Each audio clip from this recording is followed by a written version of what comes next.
Cellular respiration के अंदर आप देखिए, हमने पहले पढ़ा था कि रेस्पिरेशन में सबसे पहला स्टेप होता है ग्लाइकोलिसिस, जिसमें कि ग्लूकोज जो है वो पायरूवेट में कन्वर्ट हो जाता है। ये जो पायरूवेट है एसिटाइल कोएंजाइम ए बनाता हुआ क्रेब्स साइकिल में एंटर कर जाता है।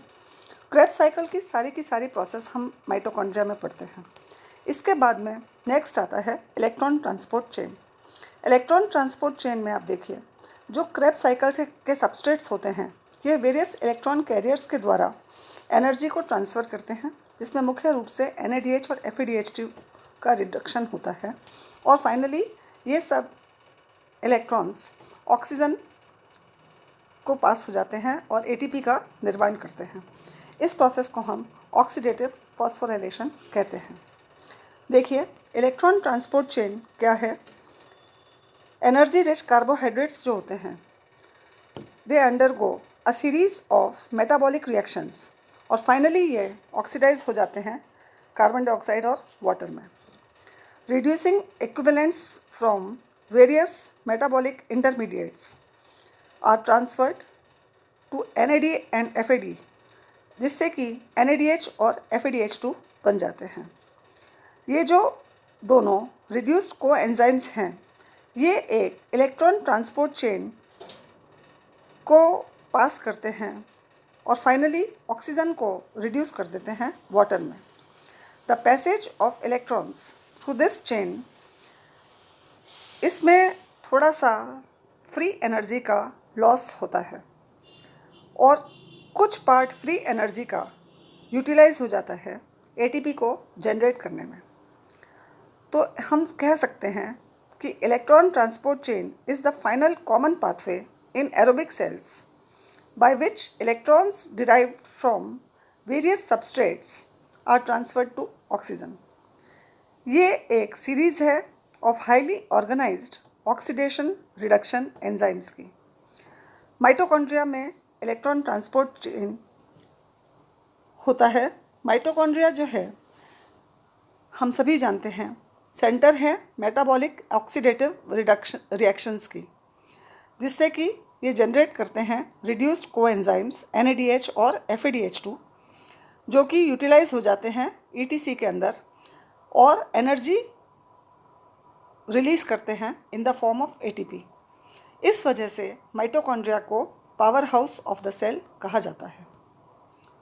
इलेक्ट्रॉन ट्रांसपोर्ट चेन या ETC जो है एक सीरीज़ है ऑफ कॉम्प्लेक्सेस, जिससे कि इलेक्ट्रॉन्स जो हैं वो इलेक्ट्रॉन डोनर से इलेक्ट्रॉन एक्सेप्टर्स को ट्रांसफ़र हो जाते हैं वाया रिडॉक्स रिएक्शंस। दोनों रिडक्शन और ऑक्सीडेशन जो हैं वो साथ साथ होते हैं और साथ ही they couple the electron transfer with the transfer of protons across a membrane. Electron transport chain peptides, enzymes और दूसरे मॉलिक्यूल्स का बना हुआ होता है और जो फ्लो होता है इलेक्ट्रॉन्स का थ्रू दिस चेन एक एक्सर्गोनिक प्रोसेस है। एनर्जी जो होती है रिडॉक्स रिएक्शंस की ये इलेक्ट्रोकेमिकल प्रोटॉन ग्रेडियंट को डेवलप करते हैं, जिससे कि ATP का सिंथेसिस होता है। एरोबिक सेल्स में या एरोबिक रेस्पिरेशन के अंदर द फ्लो ऑफ इलेक्ट्रॉन्स जो है ये फाइनली मॉलिक्यूलर ऑक्सीजन तक चला जाता है, जिससे कि जो कि मॉलिक्यूलर ऑक्सीजन जो है वो फाइनल इलेक्ट्रॉन एक्सेप्टर होता है।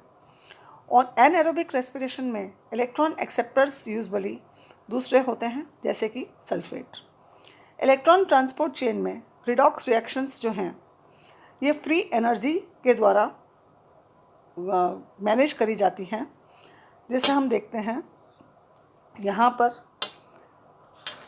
ये जो इलेक्ट्रॉन ट्रांसपोर्ट रिएक्शंस होती हैं या ETC की जो रिएक्शंस होती हैं इसमें क्रेब्स साइकिल सबस्ट्रेट से मॉलिक्यूलर ऑक्सीजन में इलेक्ट्रॉन्स जो हैं वो एक सीरीज़ में ट्रांसफ़र हो जाते हैं और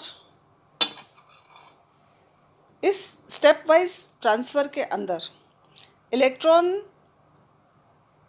डोनर्स जो होते हैं या एंजाइम्स जो होते हैं ये ऑक्सीडेशन रिडक्शन पोटेंशियल के अकॉर्डिंग एक स्टेप में कन्वर्ट हो जाते हैं इस प्रोसेस में हर एक एंजाइम जो है पिछले वाले से इलेक्ट्रॉन एक्सेप्ट करता है, यानी इलेक्ट्रॉन डोनर जो है वो इलेक्ट्रॉन एक्सेप्टर को जब भी इलेक्ट्रॉन देगा तो वहाँ पर कुछ ना कुछ एनर्जी का लॉस हो जाएगा और दोनों के बीच में उनका जो इलेक्ट्रॉन पोटेंशियल है वो डिफरेंस होगा।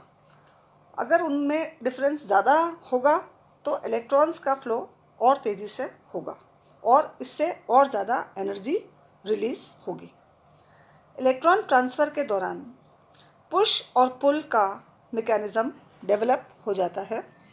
हम देखते हैं कि फोटोसिंथेटिक यूकैरियोट्स में यहाँ पर देखिए इलेक्ट्रॉन ट्रांसपोर्ट चेन जो है वो थैलेकॉइड मेम्ब्रेन में होता है। यहाँ पर लाइट एनर्जी जो है it drives the reduction of components of the ETC and therefore causes the formation of ATP। यहाँ हम साफ देख पा रहे हैं PS1 और PS2 किस तरह से क्लोरोप्लास्ट और स्टोमा में एनर्जी को स्टोर करते हैं। इसी तरह से बैक्टीरिया के अंदर ETC जो है वो डिफरेंट तरीके से होता है, लेकिन फाइनली इस प्रोसेस में भी बैक्टीरिया के अंदर भी synthesis of ATP takes place. यहाँ देखिए आप ETC जो है NADH और FADH2 जो होते हैं ये अपने इलेक्ट्रॉन्स को ट्रांसफ़र कर देते हैं और the transport chain is composed of a number of molecules. Usually इसमें प्रोटीन्स होते हैं जो कि इनर माइटोकॉन्ड्रियल मेम्ब्रेन पर लोकेटेड होते हैं। Each membrane protein has a particular electronegativity. Her protein की अपनी एक नेगेटिव इलेक्ट्रोनेगेटिविटी होती है या इलेक्ट्रॉन के प्रति एफिनिटी होती है। जितना ज़्यादा मॉलिक्यूल की इलेक्ट्रोनेगेटिविटी होती है the more energy is required to keep the electron away from it. इस तरह से a slightly electronegative membrane protein जो होता है will pull the electrons away from the reduced electron carrier. In the presence of an even more electronegative molecule, these electrons will be oxidized from the first membrane protein और finally जो electrons होते हैं ये reduce कर देते हैं oxygen को along with the addition of hydrogen ions and as a result water is produced। इसका स्टेप वाइज मूवमेंट हम नेक्स्ट डायग्राम में देखेंगे। इधर देखिए आप NADH और FADH बनते हैं NAD और FAD से और ये एक स्टेप वाइज ऑक्सीजन तक इलेक्ट्रॉन्स चले जाते हैं। ऑक्सीजन जो होता है मोस्ट इलेक्ट्रोनेगेटिव एटम होता है और इट इज़ इम्पॉर्टेंट बिकॉज जो relative change in the electronegativity determines how much energy is available to do this work. When oxygen acts as an terminal electron acceptor, उस वक्त जब ऑक्सीजन फाइनल एक्सेप्टर होता है electron का तो maximum amount of free energy is released. तो वहाँ पर मैक्सिमम सिंथेसिस होगा ATP का। ठीक है, हैंस मोर इसमें आप देखिए केमियोस्मोसिस नेक्स्ट टॉपिक है इसका। केमियोस्मोसिस में जब इलेक्ट्रॉन्स मूव करते हैं ETC में तो प्रोटॉन्स का एक्यूमुलेशन हो जाता है इनर माइटोकॉन्ड्रियल मेम्ब्रेन पर अंदर की तरफ। जैसे इलेक्ट्रॉन्स मूव करते हैं एक इलेक्ट्रॉन डोनर से एक्सेप्टर की तरफ ETC में, तो प्रोटॉन्स जो होते हैं they are transported from one side of the membrane to the other. एक साइड से दूसरे साइड में ट्रांसफ़र हो जाते हैं जिससे कि protons are built up in the inner intermembranal space. जो बीच की जगह होती है मेम्ब्रेन की उसमें प्रोटॉन्स से सेट हो जाते हैं। इसकी वजह से they create a charge differential across the inner membrane और इस चार्ज की वजह से या इस स्टोर्ड एनर्जी की वजह से ही ATP का निर्माण होता है। As excess proteins from the inter membrane space जो होते हैं ये वापस से चले जाते हैं माइटोकॉन्ड्रियल मैट्रिक्स में और यहाँ पर ये ADP को कन्वर्ट कर देते हैं या उसका फॉस्फोराइलेशन कर देते हैं एटीपी सिंथेस के प्रेजेंस में, एटीपी में बना देते हैं एटीपी। जैसे यहाँ पर ये देख रहे हैं आप कि electron transport and oxidative phosphorylation आप देखिए, यहाँ पर NADH डिहाइड्रोजनेज की प्रेजेंस में NADH और हाइड्रोजन आयन रिलीज हो जाता है NAD से, जो कि कौन है, NAD इलेक्ट्रॉन डोनर है।